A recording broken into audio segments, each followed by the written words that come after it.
So tonight I have some friends coming over and they didn't want me to be busy with cooking in the kitchen or get tired cooking a very heavy meal. So they wanted me to make something simple, something one pot. What better than Coq Au Vin? So I decided to make this French stew kind of a dish.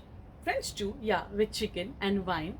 So it's, I would again say, easy to make because my easy may not be easy for others, but it's interesting. And how I made it and how it turned out, you will all get to see in this video. So while I cut some fresh roses for my bouquet, you go and see the recipe. Bye. Let us look at the ingredients that we require for this Coq Au Vin.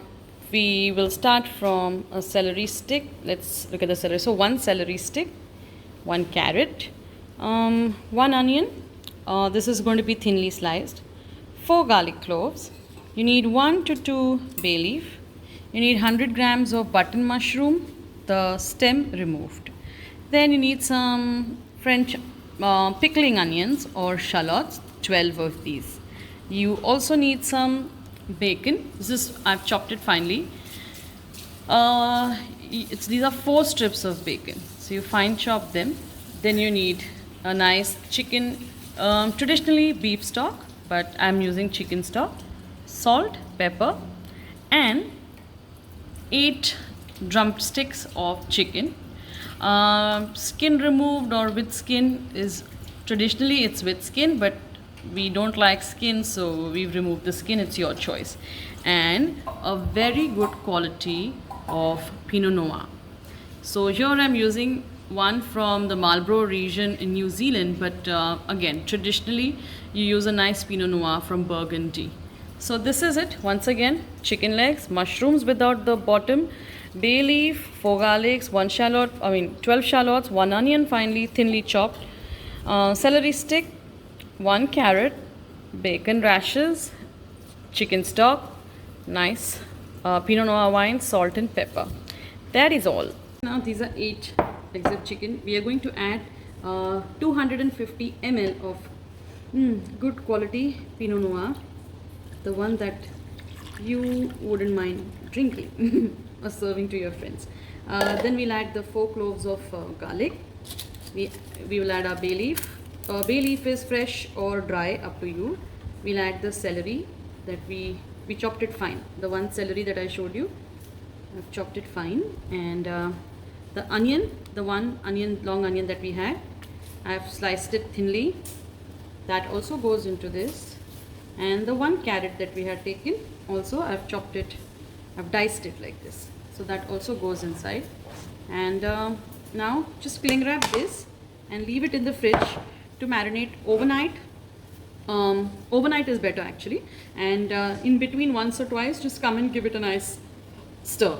So that's it. And now we'll meet tomorrow to see the procedure of how to make this Coq Au Vin.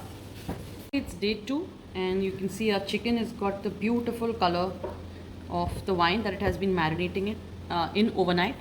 So now I am going to filter out this chicken into another colander with a sieve here.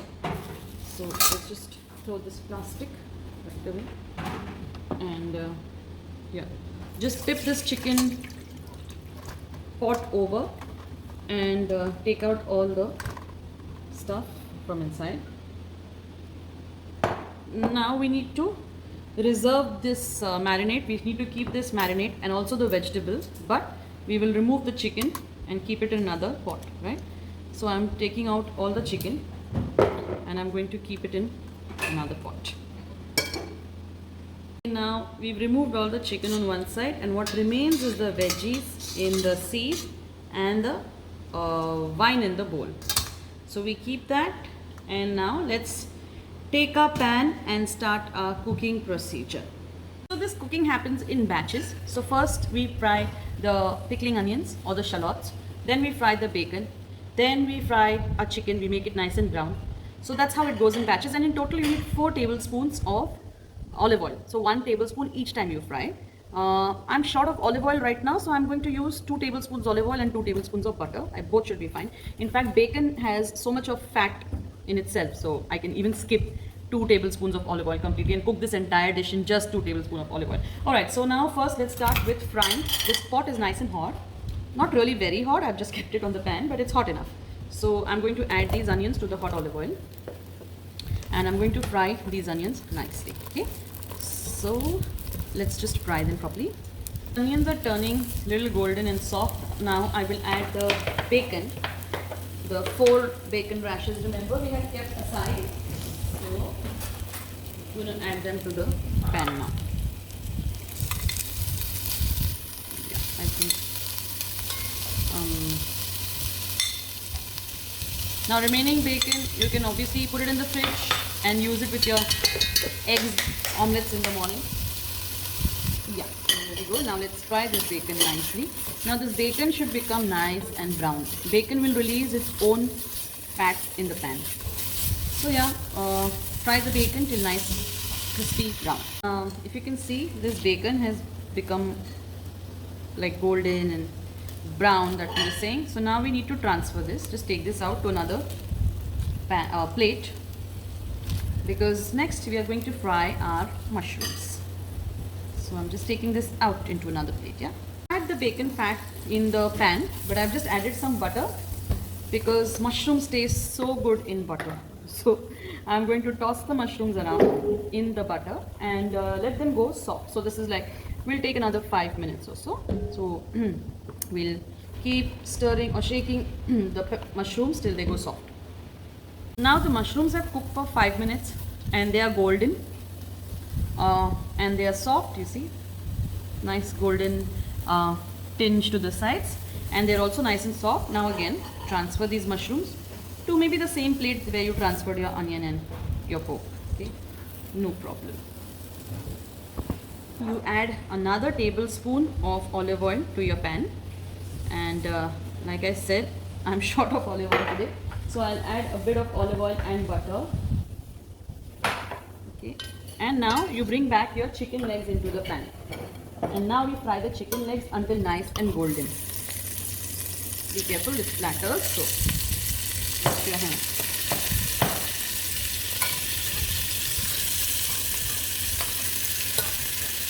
This Coq Au Vin actually tastes better the next day. So suppose you've made it today, or you marinated it yesterday, you're making it today. So make it probably like 6 to 7 hours before you want to serve it, or serve it the next day. So you pre-prepare and keep.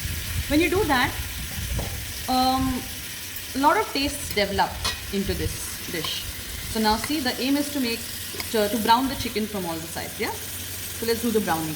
What happens with browning is, when you brown a chicken like this from all sides, the juices get trapped inside. It's called searing. So you're searing the chicken. So you're trapping all the juices inside while you're locking the skin on the outside.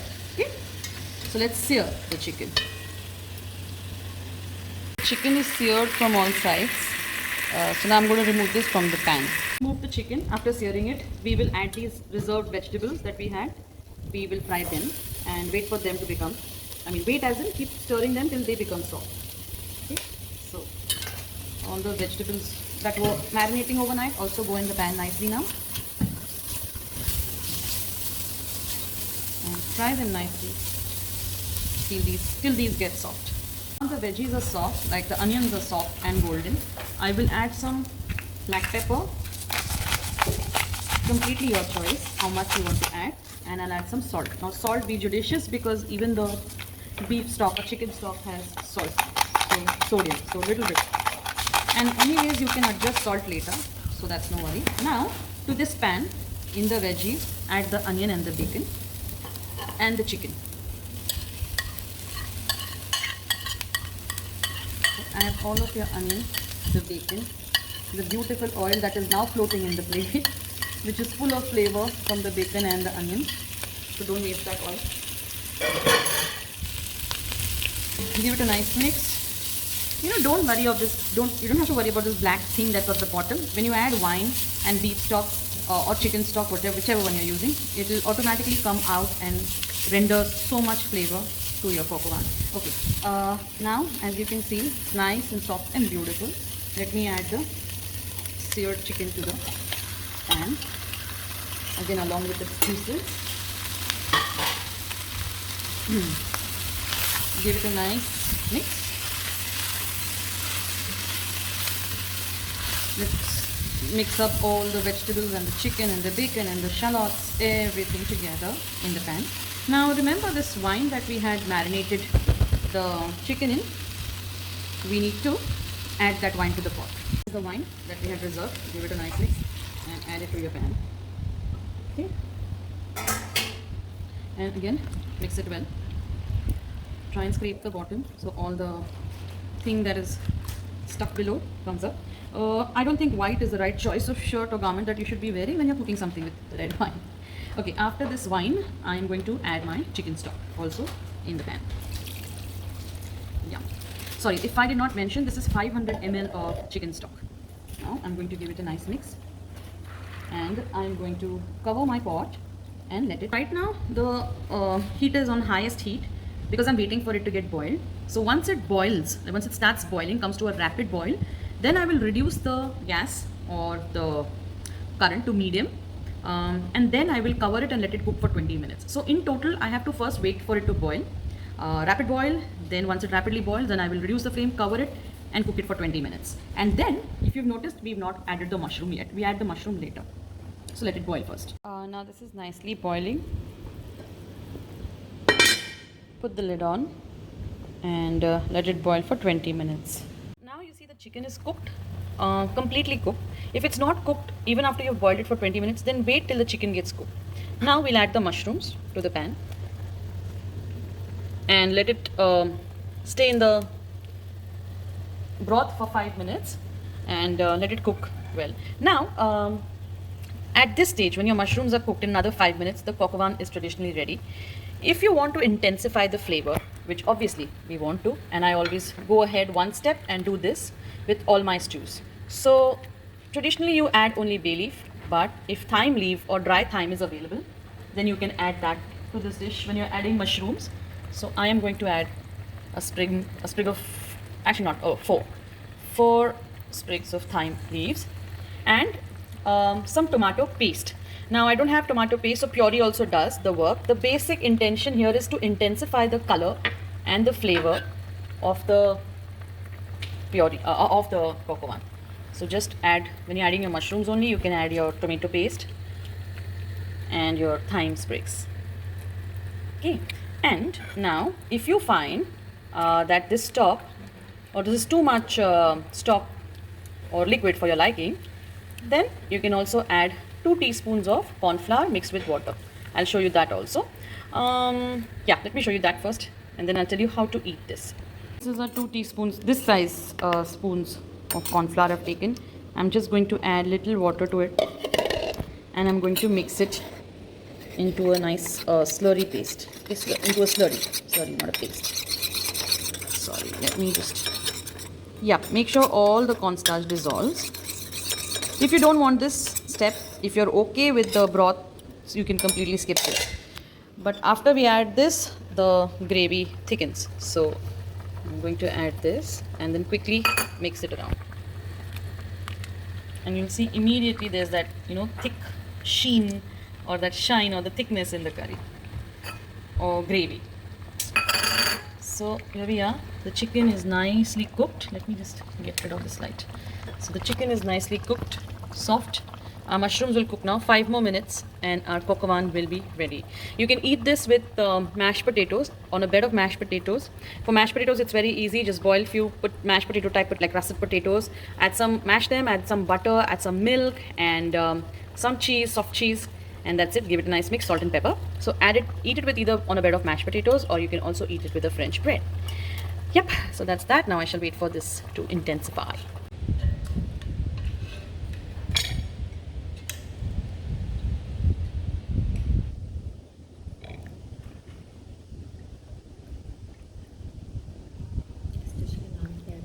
Coq au vin. Never mind. So that's how you Enjoy your coq au vin. I hope you like this recipe. I hope you're going to try it. And if you did, I don't need to tell you what you need to do. Thank you for watching. Bye bye.